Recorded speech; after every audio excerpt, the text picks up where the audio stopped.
दोस्तों, good evening. जो मुझे फ्यूचर में सुनने वाले हैं या सुनेंगे उन सब के लिए again good evening, very very good morning, good evening.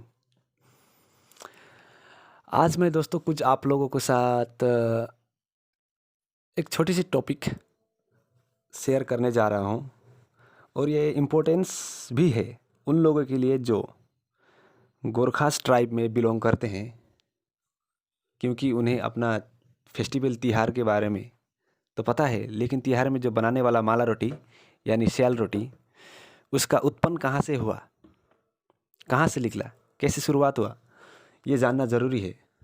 और उन्हें भी जो किसी दूसरे धर्म या रिलीजन के कस्टम या ट्रेडिशन कल्चर को जानने की उत्सुकता या नॉलेज रखने की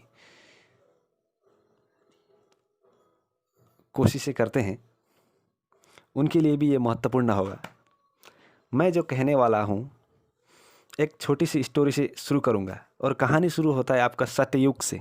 अभी तो आपका कलयुग चल रहा है, फिर भी अभी माला रोटी का डिस्कवरी तो बताना पड़ेगा, कहीं से भी शुरू हो यार, सत्ययुग या कलयुग। तो कहानी शुरू करते हैं। सोस्तानी, सोस्तानी एक माता का नाम है, हिंदू धर्म, हिंदू गॉडेस माता का नाम है सोस्तानी। सोस्तानी बर्थ 1 महीना का होता है और ये लेने से, ये बर्थ 1 महीना लेने से आपके मन में जो मनोकामना या इच्छाएं होती है वो पूरा होता है, पूर्ण होती है। तो कहानी में अभी कहने के लिए क्या है, 3 कैरेक्टर, आपको हमेशा ये 3 कैरेक्टर याद रखना चाहिए। माँ का नाम गोमा और उसका बेटा का नाम नवराज और बेटा का पत्नी का नाम चंद्रकला। तो ये माता गोमा, जो मदर गोमा है, उनका बेटा यानी नवराज छोटे में ही घर से निकल गए थे, लेकिन कभी लौट के आए नहीं। निकल तो गए लेकिन शादीशुदा थे। निकलने के बाद भी, पहले का ज़माना, अभी छोटे में शादी करते थे, शादी हो चुका था और घर से निकल गए, अब कभी लौट के आए नहीं। पिताजी छोटे में मर गए, वो नवराज बहुत छोटे थे तो पिताजी उसी समय मर गए। पिताजी का नाम इतना इंपॉर्टेंस नहीं है। तो नवराज निकल तो गए, लेकिन उनकी माँ बड़े ही मतलब कर्मयोग, बड़े ही धर्म पक्ष वाली थी और अपने नियमों को पूरे कानून और कायदे के अनुसार मानती थी। तो उनका बड़ा ही अच्छा विचार और कर्म अच्छे थे। उसी कारण, और उनकी माता और ये उनके वाइफ है, ये चंद्र के नवराज के वाइफ यानी माता गोमा के बहू और माँ निकल गए बेटे को ढूंढने के लिए। ढूंढने निकल जाते हैं तो निकलते निकलते बहुत दूर, एक गांव दूसरे गांव, इसलिए एक देश दूसरे देश, बहुत दूर पहुंच जाते हैं। थक जाते हैं जाते जाते। तो बैठते हैं एक शीतल में, पेड़ के छांव के नीचे। बैठने के बाद देखते हैं किसी दूर एक गांव में कुछ पूजाएं चल रहा था। तो उस पूजा में जाते हैं, कुछ खाने को मिलेगा क्या बोल के, क्योंकि वो दोनों तो चल चल के सफ़र कर करके भूखे हो गए थे, अभी प्यास भूख सब एक ही साथ में। तो जाते हैं बहू और माता। जाने के बाद वहाँ में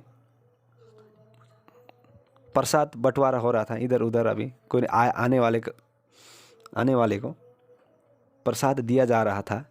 तो माता गोमा जाके प्रसाद लेके आती है। वो पूजा चल रहा था, सोस्तानी व्रत लिया गया था उसी घर में। तो वो पूजा को नमन करते हुए माता गोमा लेती है प्रसाद, क्योंकि भूखे भी थी, और अपने मन में विचार लेके प्रसाद को सेवन करती हैं, क्योंकि उसका बेटा, मेरा बेटा मिल जाए हे प्रभु बोल के। इसी तरह विचार उत्पन्न करके आप प्रसाद को सेवन करती हैं और अपनी बहू को भी, बहू ले प्रसाद ले, तू भी भूखी होगी, ये प्रसाद खाने से, इसे सेवन करने से तेरे मन के इच्छाएं कामनाएं पूरी होंगी। बहू उसे धुतकारती, ये सब भी होता है क्या, ये सब भगवान सगवान, ये सब है बकवास बातें। इसी तरह उस प्रसादी को धुतकार के फेंक देती है। लेकिन माता तो ऐसा नहीं थी, बड़े कर्मयोग, बड़े सत्यवादी थी। तो इसी कारण से माता ने तो ले लिया, अपनी इच्छाओं को समझकर मानते हुए प्रसाद को ले लिया, लेकिन बहू ने उसे धुतकार दिया। उसी क्षण जब वो धुतकारती प्रसाद को, वो धुतकारने के कुछ समय बाद उसके शरीर में कुछ अनहोनी बीमार सीमार कुछ सब उल्टा पुल्टा होने लगा। उसी समय से उसका समय ही उल्टा होने शुरू हो गया। तो घूरते फिरते निकल जाते हैं फिर अपने बेटे को ढूंढने के लिए। तो निकलते तो हैं, लेकिन वो बहू जहाँ भी जाती है, पानी जैसे कि अभी किसी तालाब में हर कोई पानी लेके आता है, पीते हैं, तो बहू जाती है पानी हाथ से ऐसे उठा के पीने के लिए शुरू करते हैं। पानी जब वो जो हाथ में लेती है, वो हाथ में पूरा कीड़ा कीड़ा। अब हाथ में कीड़ा है बोल के पानी को फेंक देती है, नीचे गिरा देती है। फिर जाके तालाब में पानी देखती है तो वहाँ में भी पूरा कीड़ा सीरा एकदम गंदा मंदा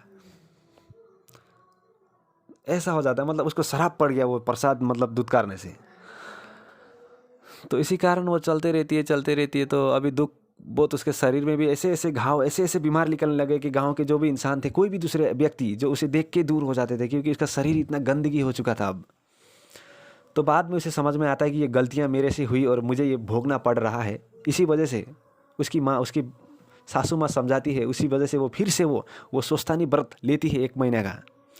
वो व्रत लेने के बाद, ईमानदारी से व्रत लेने के बाद, वो भी प्रसाद को आदमियों को खिलाती है अच्छे विचारों के साथ, और अपने मन में ठान लेती है उसके पति आ जाए, उसका बीमार रोग सब दूर हो जाए बोल के।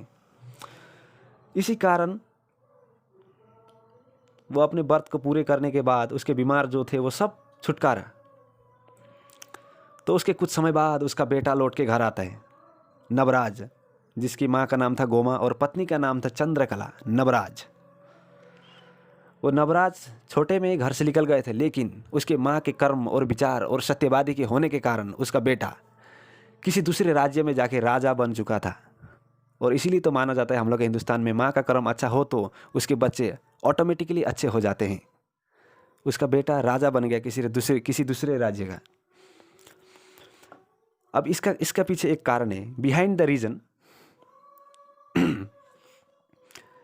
ये सब कर्म तो ठीक है, लेकिन ये प्रसाद में ऐसा क्या था? प्रसाद तो ठीक है, कुछ भी हो, सोच ले, विचार ले, सत्यवादी, ये सब तो मान लेते हैं हम। लेकिन इसी प्रसाद में ये अभी हम लोग के नेपाली में जो बनता है, गोरखा के फेस्टिवल में दसैँ और तिहार यानी दुर्गा पूजा और दीपावली में जो बनता है, यानी कि माला रोटी। अब फेमस नाम से जाना जाए तो सेल रोटी। ये सेल रोटी का हिसाब वैल्यू क्या है? ये जैसे बनता है, एक गोल होता है, एक राउंड से घूर के दूसरे राउंड में एकदम जहाँ से शुरू हुआ वहीं से टच। ये प्रसाद भी इस सोस्थानी व्रत में बटाया जा चुका था। उसी समय से ये मतलब ये रोटी जो निकल गया, ये माला रोटी यानी कि सेल रोटी। इसका मतलब ये है कि जब आप कहीं भी इस रोटी को घर से, यानी कहीं जाने वाले हैं कहीं दूर बाहर, उसी रात को या सुबह अपने घर के फैमिली जो इस रोटी को बना के खिलाते हैं, तो आप कहीं भी जाए, किसी भी देश में कहीं भी जाए, आप बहुत सालों के बाद जिंदा या मुर्दा घर लौट के ज़रूर आएंगे। यानी जहाँ से शुरू हुए आप वहीं में आके लग जाएंगे गले। तो ये माला रोटी यानी सेल रोटी का उत्पन्न वहाँ से हुआ था, और ये नवराज भी इसी कारण से यहाँ घूर के आया था। रोटी का कारण भी और कुछ ज़्यादा माँ के कर्मों का भी कारण है। फिर भी रोटी, ये माला रोटी यहीं से शुरुआत, उत्पन्न यहीं से हुआ था। और हम लोग का नेपाली में यानी गोरखा ट्राइब में जो फेस्टिवल में बनाते हैं स्पेशली माला रोटी यानी कि सेल रोटी, इस रोटी को बनाने का महत्व यही होता है। इसका वैल्यू और महत्व, इम्पोर्टेंस, आप कहीं भी जाने वाले हैं तो इसे खिला के भेजते हैं हम लोग के घर वाले, क्योंकि आप कहीं भी जाए तो रिटर्न घूर के घर में आ जाए। तो ये माला रोटी यानी पॉपुलरली नोन एज सेल रोटी उत्पन्न यहीं से हुआ था। ये कहानी है सतयुग, भले सतयुग हो या कुछ भी युग हो, लेकिन यहीं से शुरू हुआ था ये स्टोरी, और आपको मानना होगा। थैंक यू भाई।